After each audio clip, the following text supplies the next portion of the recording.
મારું નામ જયરામ રામીત છે અને આજે આ એક સરકારી હોસ્પિટલ સરકારી રહેવાના નારા સાથે અમે આ ખાનગીકરણ કામે અમે નીકળ્યા છે અને અમે છેલ્લા 19 દિવસથી ધારણા પર બેઠા હતા અને આજે મોટી જનસંખ્યામાં એક સરકારને કહેવા માટે આવ્યા છે કે સરકારી હોસ્પિટલ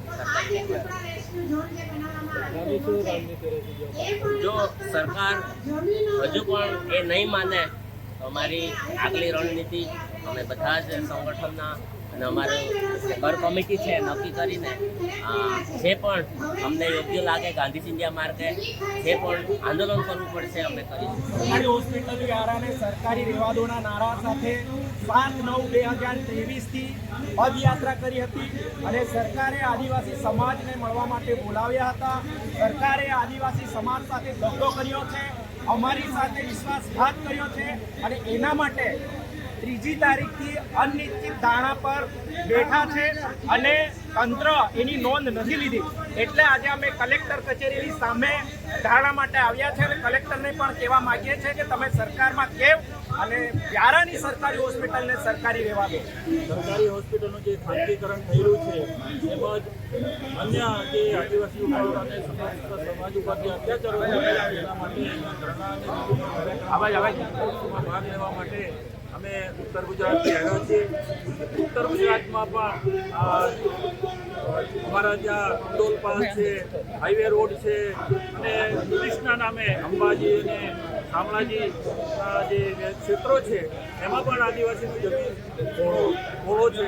એમાં પણ સરકાર જુદી જુદી રીતે પ્રોજેક્ટો લાવી અને આદિવાસી વિસ્તારને માગે છે. સરકારી હોસ્પિટલને સરકારી લેવા દે એના માટે જે દિલ્હી સ્વરૂપે કલેક્ટર ઓફિસે મોટી સંખ્યામાં લોકો અહીંયા ઉપસ્થિત છે ત્યારે આખા ગુજરાતમાંથી અલગ અલગ સંગઠનોએ સમર્થન આપ્યું છે.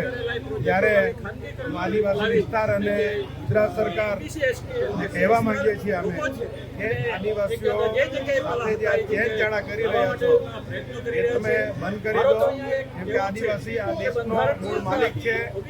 આ દેશનું સંવિધાને જે આદિવાસીઓને હકને અધિકાર આપ્યા છે અનુસૂચિ 5 તરીકે, તો આદિવાસી જે વિસ્તાર છે અમારો એ શેડ્યુલ 5 એરિયામાં આવે છે.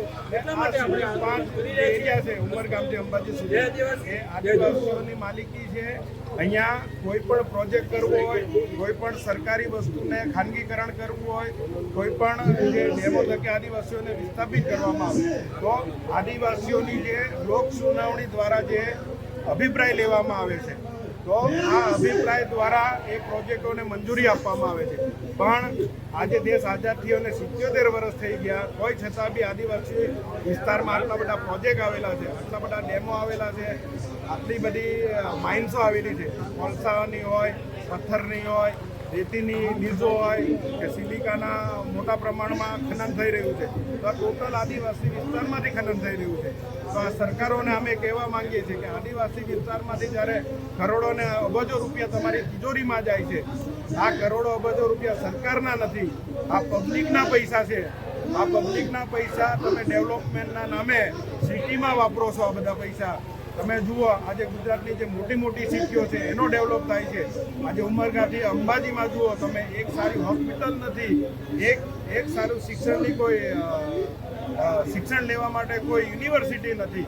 તો જો આરોગ્યની કોઈ હોસ્પિટલ નહીં હોય, શિક્ષણ માટે કોઈ જો સારી યુનિવર્સિટી નહીં હોય તો આદિવાસી વિસ્તારમાં કરોડો આદિવાસી લોકો રહે છે.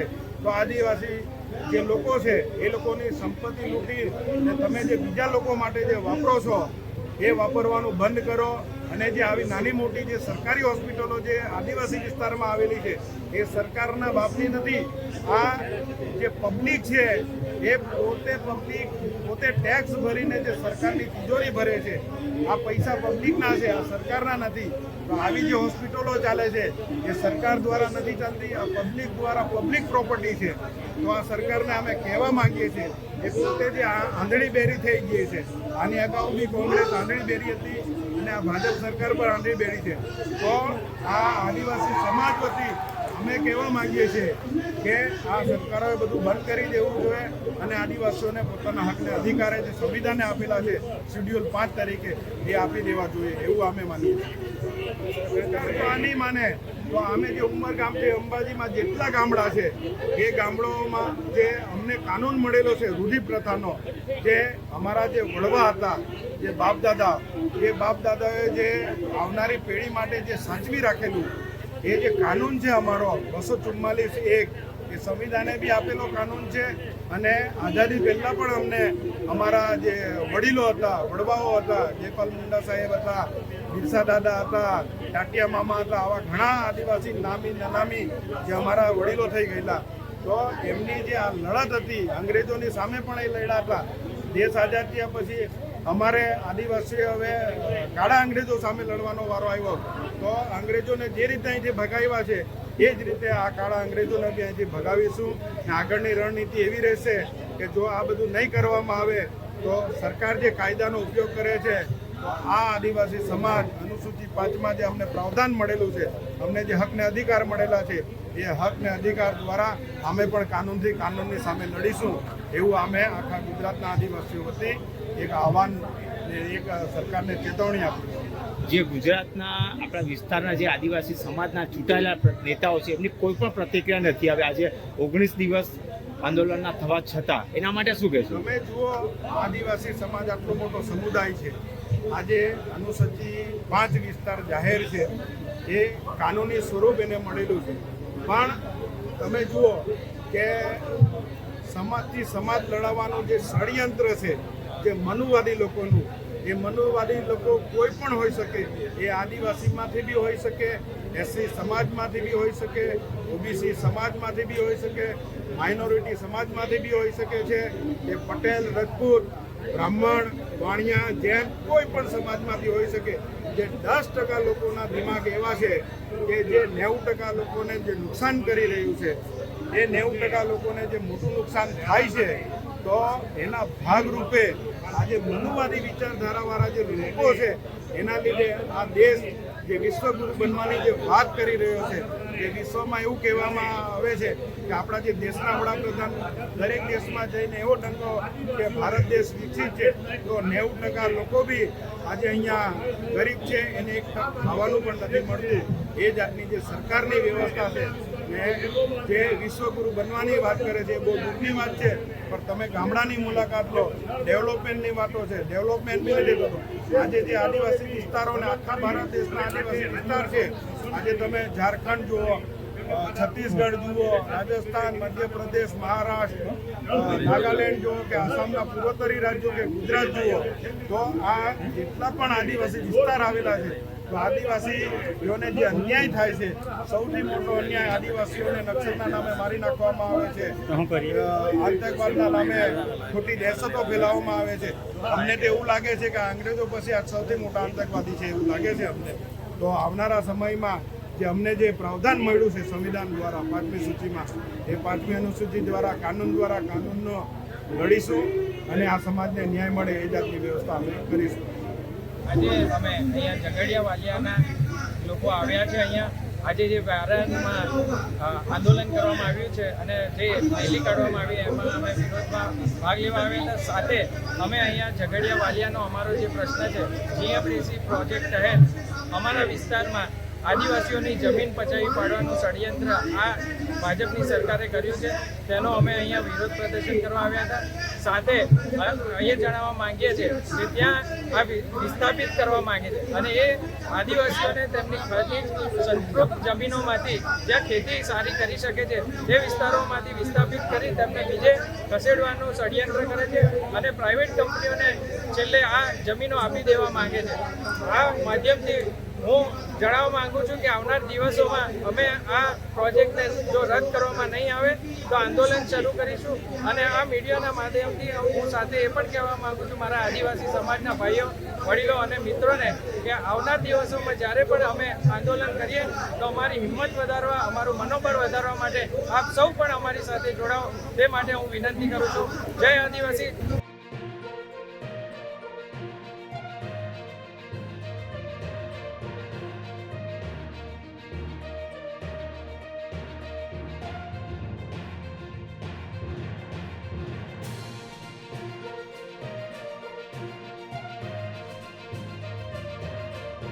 તો અહીંયા ઘણા સંગઠનો છે આદિવાસીઓના.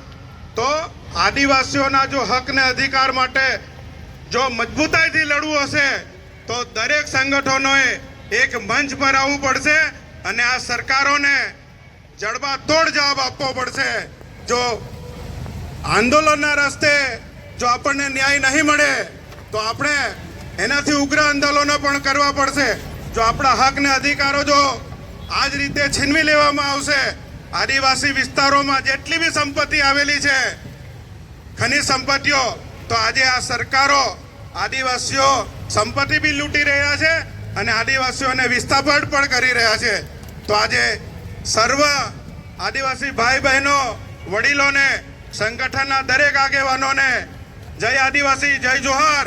પણ આવનારા સમયમાં જે રીતે અહીંયા આપણે ઉપસ્થિત છીએ ને જે સરકારી હોસ્પિટલ માટે આજે સૌ ભેગા થયા છે, એ જ રીતના આખા ગુજરાત માટે આદિવાસીઓને વિસ્થાપિત કરવામાં આવે છે. તો આદિવાસીઓ પોતાની જળ જંગલ છોડીને કશે જવાના નથી. આ વિસ્તાર અનુસૂચિ 5 વિસ્તાર છે. આ કોઈ બાપની જાગીર નથી, આ સરકારોની જાગીર નથી, આદિવાસીઓની જાગીર છે. તો એટલા માટે હું કહેવા માંગુ છું કે આ રીતના આપણે હજુ ઉગ્ર આંદોલનમાં આમની સામે લડીશું અને જે આપણા હક ને અધિકાર જે છીનવાય છે એ હક ને અધિકાર આપણે લેવા માટે સંઘર્ષ પણ કરીશું, શિક્ષિત બી બનીશું ને સંગઠિત બી થઈશું. વિસ્થાપિત કર્યા, જે રીતે નર્મદાના એમણે નામે વિસ્થાપિત કર્યા, એ રીતે આવનારા સમયમાં આપણો પર વિસ્થાપિત થવાનો વારો આવશે. અને આ જે આંદોલન છે અહીં સમાપ્ત નથી થવાનું. આ આંદોલન હજુ ચાલવાનું છે, કારણ કે આ હકની લડાઈ છે. અને અમે સરકારને કહીએ છીએ કે અમે ભીખ નથી માંગતા, અમે અમારો હક માંગીએ છીએ. એટલે આવનારા સમયમાં જો શાંતિપૂર્ણ રીતે હક નહીં મળશે તો એ હક છીનવવાની તાકાત પણ અમે રાખીએ છીએ. તમે સૌ બધા આ લડતમાં જોડાયા એ બદલ તમારો ખૂબ ખૂબ આભાર વ્યક્ત કરું છું. અને આવનારા સમયમાં પણ આપણે સૌ કોઈ સંગઠિત થઈને લડીશું. પહેલા તો હું તમારા બધાનો આભાર માનું છું કે આટલી મોટી સંખ્યામાં તમે જે 3 માર્ચના રોજ અહીંયા અનિશ્ચિત સમયના ધરણા પર જે સરકારી હોસ્પિટલ છે એને સરકારી રહેવા દો એ કહેવા માટે તમે આજે 19મા દિવસે સમર્થન માટે આવ્યા છો, એ બદલ હું તમારો ખૂબ ખૂબ આભાર માનું છું. તમે જાણ્યું હશે કે ગત દિવસો અંદર એક મોટી રેલી નીકળેલી હતી આ હોસ્પિટલ બચાવવા માટે. પછી સરકારે આપણને એવું કીધું કે આ હોસ્પિટલ તમારી સરકારી રહેશે, એનું પ્રાઇવેટીકરણ થશે નહીં. એટલે આપણું આંદોલન થોડા ટાઈમ માટે સ્થગિત રહ્યું. આપણને લેખિતમાં આપવાની વાત કરી હતી, પણ આજ દિન સુધી એ લોકોએ આપણને લેખિતમાં આપ્યું નથી. આપણને ખાલી કોણીએ ગોળ લગાવેલો છે. તો આપણે બધાએ બધી સમિતિ અને લોકોએ એવું નક્કી કર્યું કે હવે આપણે અનિશ્ચિત સમયના ધરણા પર બેસવું જોઈએ. તો 3જી તારીખના આપણે બેઠા છે. આજે 19મો દિવસ છે અને સતત એ ધરણાનો કાર્યક્રમ ચાલુ છે. જ્યાં સુધી સરકાર આપણી વાત નહીં માનશે ત્યાં સુધી આ ધરણાનો કાર્યક્રમ ચાલુ રહેશે. તમે બધા તૈયાર છો ને? તૈયાર છો ને? તમે જે આજે આ તડકામાં બેઠેલા છે અને તાપમાં તપો છો, એ પણ ખાલી નથી જવાનું. સરકાર એની નોંધ લેશે અને આપણી માંગણીઓ સંતોષાશે, જરૂર સંતોષાશે. બીજું, સરકારશ્રીને અહીંયાથી મંચ પરથી તમારા બધા વતી એક વાત કહેવા માંગુ છું કે આ અનુસૂચિ 5 વિસ્તાર છે. કયો વિસ્તાર છે? આ જે જમીન છે એ તમારા બાપની નથી, આ અમારી જમીન છે. પેઢી દર પેઢી અમારા બાપ દાદાએ સાચવીને રાખી છે. તમે વિકાસના નામે વિવિધ પ્રોજેક્ટો લાવીને અમે અમારું વિસ્થાપન કરવાની વાતો કરો છો, તે તમારે ભૂલી જવું પડશે. તમારા બાપની જમીન નથી. આપણે બધાએ કેવું પડશે ને? કેવું પડશે ને? જંગલ કોને સાચવીને રાખ્યું છે? આપણે નદીઓ કોને સાચવીને રાખી છે? આપણે. સરકાર સાચવવા આવ્યું ને એ તો શું કરે? છીનવવાની કોશિશ કરે. આપણા હક અધિકાર છીનવવાની કોશિશ કરે ને, તો આપણે એ લોકોને તૈયારી બતાવવી પડશે. સરકારને મેસેજ આપવો પડશે કે અમે તીર કામઠા ચલાવતા ભૂલા નથી. નથી ભૂલા ને? તમારી ઈચ્છા હોય તો તીર કામઠા લઈને રોડ પર પણ ઉતરી જશું. છો ને તૈયાર? તમે બહેનો તૈયાર છો ને? તૈયારી રાખજો. આવનારા દિવસો એવા જવાના છે. આ તો ઉગ્ર આંદોલનની બધી વાતો કરું છું. ગાંધી ચિંધ્યા માર્ગે આપણે અત્યારે આંદોલન કરી રહેલા છે. જો સરકાર આ વાત નહીં માનશે તો આપણે એ પણ કરવું પડશે. આ જે સરકારી હોસ્પિટલ છે એ કેમ વિનાશકારી છે તમે સારી રીતે જાણો છો. એક ફાર્માસ્યુટિકલ કંપની છે, આપણા પર વિવિધ દવાનો પ્રયોગ કરશે, એનાથી આપણું અસ્તિત્વ જોખમાશે. જોખમાશે ને? તો સરકારના આ મંચ પરથી એક જ વાત કહેવા માંગુ છું કે અમે કલ્યાણકારી રાજ્ય અંદર રહીએ છીએ. કયા શેના અંદર રહીએ છીએ? જન કલ્યાણ કરવાનું કામ કોનું છે? સરકારનું છે. સારું સ્વાસ્થ્ય, સારું ભણતર અને સારી રોજગારની તકો ઊભી કરવાની જવાબદારી કોની છે? સરકારની, ના કે એક પ્રાઇવેટ કંપનીની. એ જે પ્રાઇવેટ કંપનીને આપી રહી છે એ કદાપી આપણે ચલાવવાના નથી. અને બીજી વાત રહી યુસીસી ની વાતો કરે છે. ગૃહમંત્રીએ એવું કીધું કે આદિવાસીઓને યુસીસી માંથી આપણે બાદ રાખીશું, બાકાત કરીશું, એને એના અંદર નહીં લેશું. જો આદિવાસીઓને એના અંદર સામેલ જ કરવા નથી માંગતા તો પછી અહીંયા સેના માટે રિવ્યુ લેવા માટે બોલાવવામાં આવ્યા. જરૂરત હતી? ગૃહમંત્રીએ કહી દીધું કે તમે આના અંદર કાયદા અંદર આવતા નથી, કાયદાની દાયરા અંદર, તો પછી એમને અહીંયા બોલાવવાની જરૂરત નહીં હતી. તો સરકાર શ્રી અને ગૃહમંત્રી એની પણ નોંધ લે કે અમને આદિવાસીઓને કોણીએ ગોળ લગાવવાનું કામ નહીં કરતા. બીજી વાત એ અહીંથી મંચ પરથી કહેવા માંગુ છું કે થોડા દિવસ પહેલા અહીંયા કોણ આવેલો? મોરારી બાપુ આવેલા. સાંભળેલું છે ને? મોરારી બાપુ આવેલા ને? તો એને પણ ખબર નથી એવું લાગી રહ્યું છે. એમને એવું કેવું છે કે અહીંયા ધર્માંતરની પ્રવૃત્તિ ચાલે છે. કોઈ સાંભળ્યું આજ દિન સુધી કે તાપી ડિસ્ટ્રિક્ટમાં ધર્માંતરની પ્રવૃત્તિ ચાલી? નથી સાંભળ્યું ને? સરકાર પાસે પણ એના ડેટા નથી. આજ સુધી એવી કોઈ ધર્માંતરની પ્રવૃત્તિ અમારા સમક્ષ આવી નથી એવું કેવું છે કલેક્ટર શ્રીએ. તો આ મોરારી બાપુએ પણ કોઈ ચિઠ્ઠી લખીને આપી દે તો એમને વાંચી નહીં લેવાનું, એના અહીંથી ધ્યાન આપવું જોઈએ. એ અહીંયા આવીને શું કરી ગયો? આદિવાસી ને હિન્દુ સાથે લડાવશે, આદિવાસીઓને ક્રિશ્ચન સાથે લડાવશે, આપણને અંદર લડાવીને બીજું મણિપુર બનાવવાની કોશિશ કરી રહેલા. શું તમે બીજું મણિપુર બનાવવા દેવા માંગો છો? અહીંયા નથી જવા માંગો છો ને? તો એમને પણ મોરારી બાપુને બી કહી દેવું પડે, અહીંયા આવીને તારે બોલવું હોય તો વ્યવસ્થિત બોલવાનું. આ તમારા બાપની જાગીર નથી, આદિવાસી સમાજના લોકો છે. તમે અહીંયા આવીને અમને ઉશ્કેરવાનું કામ બંધ કરી દો. બીજું, અત્યારે થોડા ટાઈમ પણ પહેલા દીપડા રેસ્ક્યુ ની વાતો આવી રહી છે કે દીપડા રેસ્ક્યુ નું સેન્ટર અહીંયા બનાવવાના. શું આપણને જરૂરત છે? ગામતળામાં આખું તાપા બોધે તે એલા વગારે રો વાલા ટેવલે માઉ હે ને અરે રો ને તેલા ભાગે રેસ્ક્યુ બનાવવાની કઈ જરૂરત છે? જરૂરત હે કા? રેસ્ક્યુ બનાવવાની વાત કરીને આપણને ત્યાંથી વિસ્થાપિત કરવા માંગે છે. શું આપણે વિસ્થાપિત થવું છે? હજુ એકવાર ઉકાઈ ડેમ માટે લોકો વિસ્થાપિત થઈ ગયા છે ને ફરી પાછું અહીંયા સોલર ગોઠવીને એમને પાછા વિસ્થાપિત કરવા માંગે છે. શું આ વ્યાજબી છે? તો સરકારશ્રીને અમે અહીંથી મેસેજ આપવા માંગીએ છીએ કે અમને પણ તમે માણસમાં સમજો, જનાવરમાં નહીં સમજો. અમે આદિવાસી લોક છે એના અમે જનાવર સાથે જીવવાવાળા વ્યક્તિઓ છે. તો તમને જનાવરની પડેલી છે ને આદિવાસી સમાજની લોકોને પડેલી નથી. તો સરકાર શ્રી કાન ખોલીને સાંભળી લે, આ તમારા વિકાસના પ્રોજેક્ટ અમારો વિનાશ કરવા માટે આવી રહ્યા છે. તો કોઈ પણ ભોગે એ સાખી લેવાના નથી. આટલું જ કહું છું. તમે બધા તૈયાર છો આગાડીની આંદોલન કરવા માટે? તૈયાર છો ને? તો તમારી સાથ સહકારની જરૂર છે. 19 દિવસથી અમે કન્ટિન્યુ અહીંયા બેસી રહ્યા છે, આગળ પણ બેસવાના છે. તો તમે આવીને સહકાર આપજો, આ આંદોલનને વધારે મજબૂત બનાવજો. આ સરકારી હોસ્પિટલનું કોઈ પણ ભોગે પ્રાઇવેટીકરણ થવા દેશું નહીં. જય આદિવાસી, જય આદિવાસી. લડેગે લડેગે, बिन हवा न पत्ता हिलता है, बिन लड़े न हिस्सा मिलता है, बिन हवा न पत्ता हिलता है. जय आदिवासी.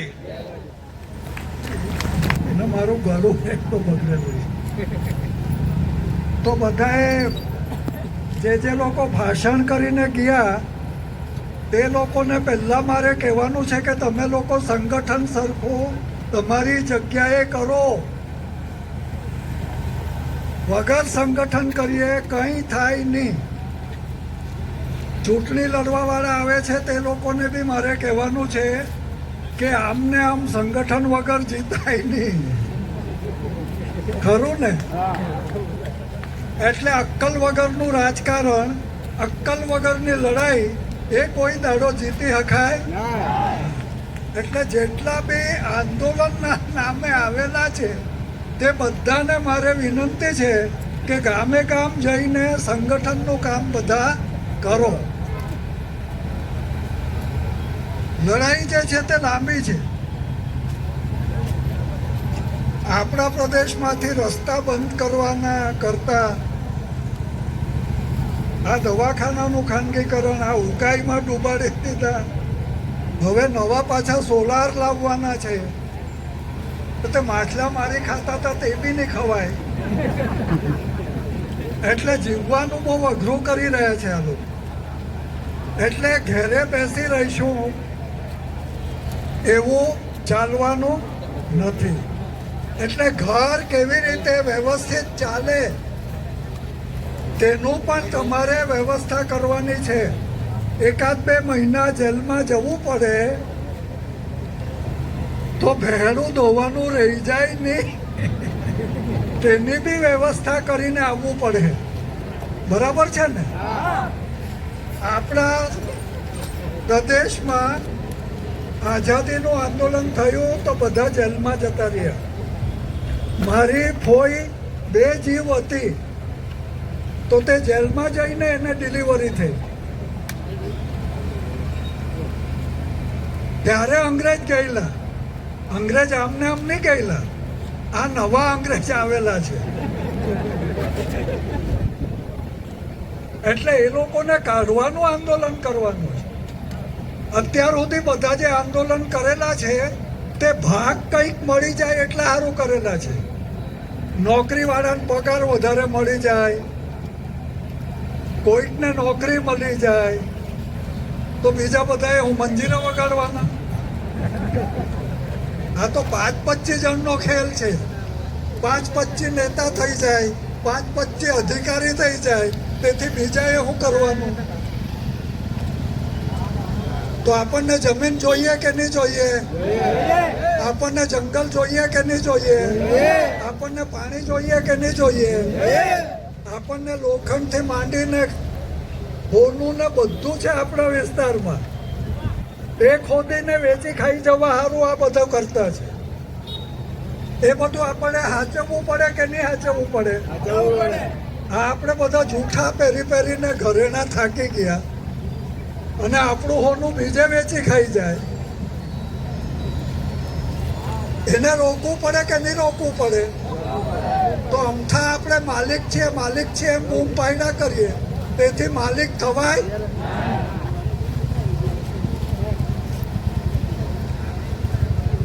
તો હવે એટલા માટે આપણે તૈયાર થવાનું છે. બરાબર છે? મારા 75 વર્ષ થઈ ગયા છે. હવે મારે કઈ હવે આગળ પાછળ છે નહીં. જો આંદોલનને આગળ ચલાવવું હોય અને બધાની હિંમત હોય, બરાબર છે, તો તમે તમારી હાથે હું રહેવા. બરાબર છે? તો આ જે આખું આંદોલન છે તેના 4 શબ્દ છે આપણે વિચારવાના છે. સંવિધાન એટલે આપણું બંધારણ, અને આપણા બંધારણમાં આદિવાસીઓને આ વિસ્તારના જળ, જંગલ, જમીન અને ખનન સંપત્તિ પર અધિકાર આપેલો છે. અને જે કોઈ સરકારો આવતી ગઈ તે લોકોએ એ અધિકાર ઓછા કરતા ગયેલા છે. તો તે આપણે રોકવાનું છે. એટલા માટે આ સંવિધાન લખેલું છે.